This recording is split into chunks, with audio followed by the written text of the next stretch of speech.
Hi అండి అందరికీ welcome back to చుమ్ము చేతి వంట. ఈరోజు మనం చేసుకోబోయే రెసిపీ ఎర్రపప్పు మసాలా అండి. ఒక గ్లాస్ పప్పు తీసుకున్నాను. ఇది ముందుగా కడిగి పెట్టుకోవాలి. ఒక ఆనియన్, ఒక టమాటో. చూడండి ముందుగా కడిగి పెట్టుకున్నాను. ఇప్పుడు ప్యాన్ పెట్టుకుందాము.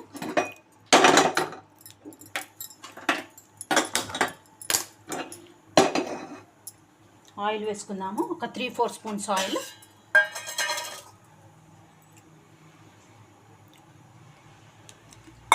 ఆయిల్ హీట్ చూడండి ఆయిల్ హీట్ ఎక్కింది.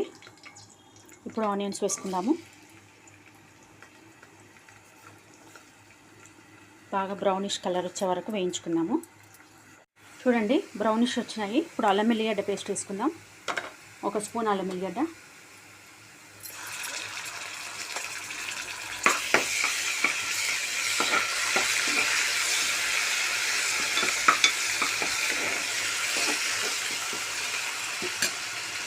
నెక్స్ట్ 1 స్పూన్ పసుపు,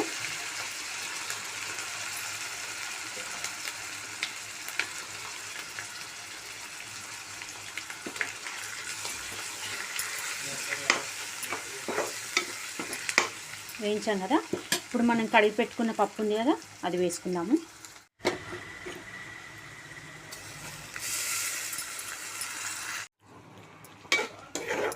చూడండి ఇలా కలుపుకోవాలి. ఒక 2 మినిట్స్ నూనెలో మగ్గిద్దాము మూత పెట్టుకొని. చూడండి ఇప్పుడు మూత తీసుకుందాం.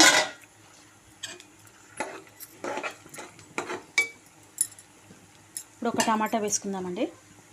ఎప్పుడైనా ఎర్రపప్పుతోనే చేసుకోవాలండి మసాలా పప్పు. వేరే పప్పు దేనితోటి చేసుకుంటే టేస్ట్ ఉండదు. ఇది ఉడికించుకోవాలి. మొత్తం కలపొద్దు, కలిపితే పప్పు ఉడకదు. ఈ టమాటాలు మగ్గిన తర్వాత ఉప్పు కారం వేసుకుందాం. చూడండి ఇలా ఉడికిపోయింది. ఇప్పుడు కలుపుకొని వాటర్ వేసుకుందాం.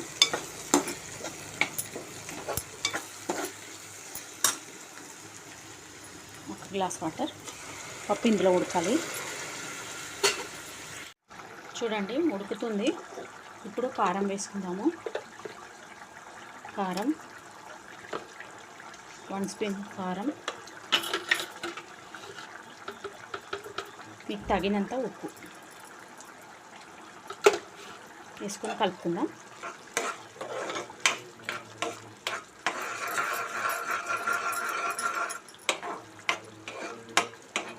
కొద్దిగా ఉడికించుకోవాలి.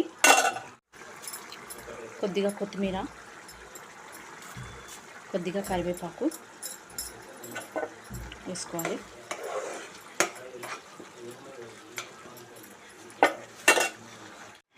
కొద్దిగా గరం మసాలా,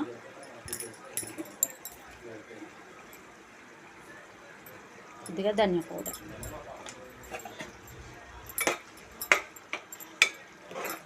కలుపుకోవాలి.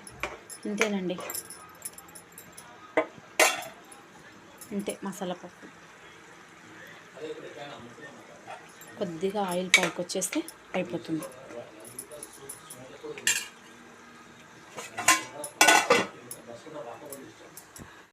అయిందండి. నా రెసిపీ కనుక మీకు నచ్చినట్లయితే like, share and subscribe. Thank you.